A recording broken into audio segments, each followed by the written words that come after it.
प्रतिभा रेसिपीमध्ये तुमच्या सर्वांचे स्वागत आहे। तर आज मी बनवलेलं आहे आळूच्या पानांचं फदफद, आळूच्या पानाची वडी आणि आळूच्या पानाची भजी। तर तुम्ही खाल्लीच असेल आणि आता पावसाळा सुद्धा आहे आणि मग भाज्या सुद्धा भेटत नाही आणि त्याच भाज्या खाऊन किंवा मसालेदार भाज्या खाऊनही बऱ्याच वेळा कंटाळा येतो। तर आज आपण बनवूया मस्त आंबट गोड आणि झटपट होणारी आळूच्या पानाचं फदफद। तर चला पाहूया कसं बनवायचं ते। तर पाहू शकता ही आळूची पाने घेतलेली आहे मी, 7 ते 8 पानं आहे। अगोदरच मी स्वच्छ धुवून घेतलेली आहे। आता कापायच्या अगोदरच काय करायची की आळूची पानं जी आहे ना ती स्वच्छ धुवून घ्यायची आहे। तर चला आता, आणि त्यासाठी मी घेतलेले आहे 1 मूठभर शेंगदाणे आणि खोबऱ्याचे मी काही केले असे पातळ असे काप करून घेतलेले आहे। तर हे आता आपल्याला आळूच्या भाजीमध्ये हे वापरायचं आहे। पण त्या अगोदर आपण काय करूया की ही आळूची पानं जी आहे ना आपल्या बारीक कापून घ्यायची आहे। तर ही आपण वडीसाठी वापरतो ती पाने घेतलेली आहे आळूची भाजी बनवण्यासाठी, म्हणजे याला काळे आळू म्हणतात आमच्याकडे।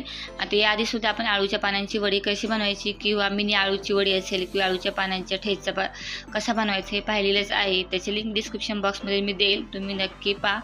तर चला आता आळूची पानं आपण जशी पालकची भाजी बारीक चिरून घेतो अगदी त्याचप्रमाणे आता ही पाने आपल्याला एक एक करून मस्त बारीक चिरून घ्यायची आहे।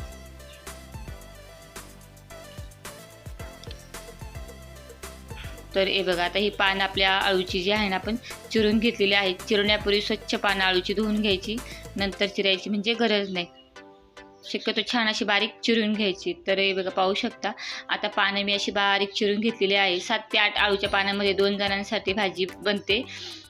आता कढई घ्यायची, आता त्याच्यामध्ये आपण टाकून घेऊया आणि आता याच्यामध्ये आपल्याला टाकायचं आहे शिजण्यासाठी पाणी। तर चला आता मी 2 ग्लास पाणी टाकते, कारण ही अगोदर आपल्याला भाजी जी आहे ना आळूची पानं शिजवून घ्यायची आहे। आता याच्यामध्येच आपल्याला काय करायचं आहे, लगेचच आपण जे शेंगदाणे आणि खोबरे घेतलेले आहे हे सुद्धा आपण याच्यातच टाकणार आहे। 1 मूठभर मी शेंगदाणे घेतले होते आणि खोबऱ्याचे काप, कारण याच्यामध्ये ते छान शिजवून निघतात। तर चला आता आपण गॅसवर ठेवूया।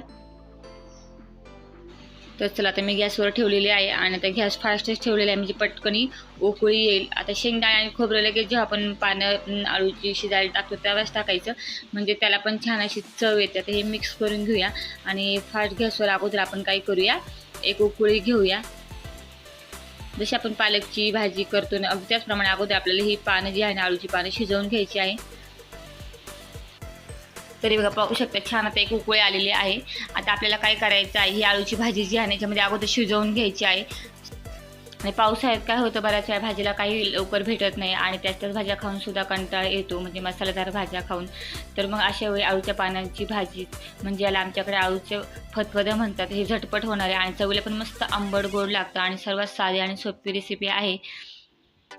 तर चला बघा आता पाहू शकता की व्यवस्थित आता आपण शिजवून घेतलेलं आहे। अगदी तुम्ही अशा पद्धतीने छान आता आळूची पानं आपण शिजवून घ्यायची।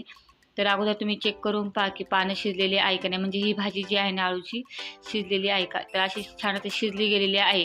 आता अशी शिजली की काय करायचं, आपल्याला ही हटवून घ्यायची आहे, म्हणजे बघा असं चमच्याच्या मागच्या साहाय्याने असं प्रेस करून तिला व्यवस्थित फेटून घ्यायची आहे, म्हणजे हटवून घ्यायची आहे। म्हणजे ते काय होते की एकजीव होते आणि भाजीसुद्धा एकसंग होते।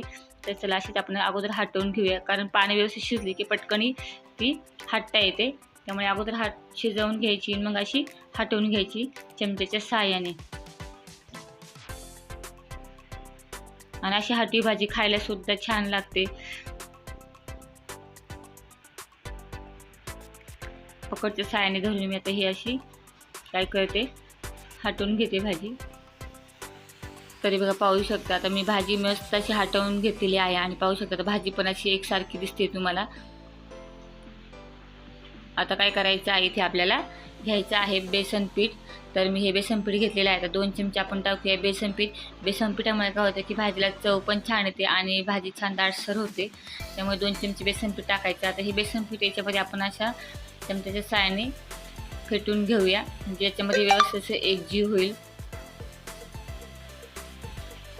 कारण आणि चव पण छान येते आणि भाजी पण चांगली म्हणजे अशी दाटसर होते।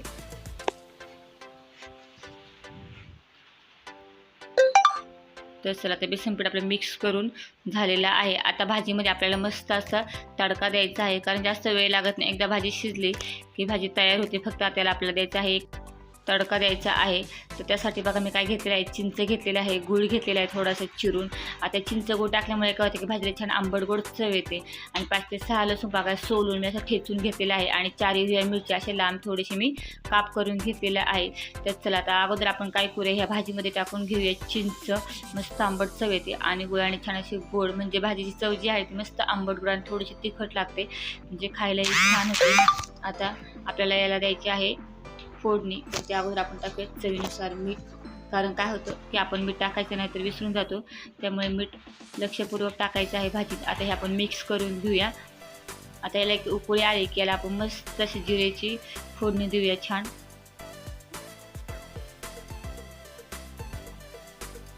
तर चला बघा मस्त दिसते भाजी आणि सर्वात साधी सोपी, अगदी पाहूनच तोंडाला पाणी सुटेल असे आणि झटपट होणारी मस्त आळूच्या पाण्याचं फतफद.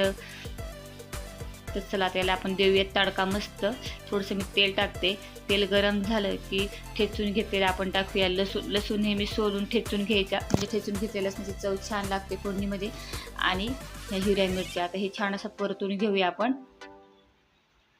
छान फोडणी झाली की आता याच्यामध्ये आपल्याला टाकायचं आहे 1 चमचा जिरे. पण अगोदर लसूण आणि मिरच्या छान परतून घ्यायच्या, मग आपण जिरे टाकूयात. तरी बघा 1 चमचा मी जिरे घेतलेले आहे, अजून थोडंसं टाकते आणि हिंग थोडासा टाकलेला आहे. आता ही छान अशी तडका आपला तयार आहे. हे बघा मस्त मिरच्या पण फ्राय झाल्या आणि लसूणही फ्राय झाला. आता आपण इकडे भाजी घेते. आता भाजीला पण छान एक उकळी आली की सगळ्यात शेवटी आपल्याला हा तडका द्यायचा आहे त्याच्यावरती. तर चला मस्त असं हे बघा छान असा तडका दिला की पाहू शकता आता ही भाजी जी आहे ना आळूच्या पानाची खाण्यासाठी लगेच तयार होते. फक्त 5 मिनिटे आता शेवटी आपल्याला ही आटवून द्यायची आहे स्लो गॅसवरती, म्हणजे आपली भाजी ही तयार आहे. तर आमच्याकडे याला आळूच्या पानाचं फदफद म्हणतात, तुमच्याकडे काय म्हणतात? आता गावाकडे तर प्रत्येकाच्या घरासमोर आळूची पाने लावलेलीच असतात, म्हणजे ह्या भाजीला काय नसतं तेव्हा ही भाजी हमखास बनवली जाते. आणि पावसाळ्यात तर अजूनच छान लागते. आणि सुट्टीच्या दिवशी एकदा नक्की ट्राय करा, झटपट होते आणि चव तर इतकी जबरदस्त आहे. त्याच्याच भाज्या खाऊन कंटाळा आल्यावरती आणि पावसाळ्यात भाजीला काही नसल्यावरती तोंडाची चव वाढवणारी ही मस्त आळूच्या पानाचं फदफद. आणि मेन म्हणजे काय की झटपट होते, जास्त वेळ लागत नाही, कोणताही मसाला वाटायचा काढायचा गरजही लागत नाही. तर चला मस्त आळूच्या पानाचं हे फदफद आपलं आता खाण्यासाठी तयार आहे. तर चला आता गॅस करूया बंद. आणि हे बघा पाहू शकता मस्त आपल्या आळूचे फदफद हे तयार झालेलं आहे. अगदी तुम्ही चपातीसोबत खाऊ शकता, अगदी चवीला जबरदस्त आणि तोंडाची चव पण वाढते. आणि सर्वात साधे आणि सोपी आणि ही आपली एक पारंपरिक सुद्धा रेसिपी आहे. तर पाहू शकता मस्त आपल्या आळूच्या पानांची भाजी म्हणजे आळूचं फदफद तयार झालेलं आहे. तुम्ही खाल्लं आहे की नाही एकदा कमेंट करून नक्की सांगा. नसेल खाल्लं तर एकदा नक्की बनवून पहा.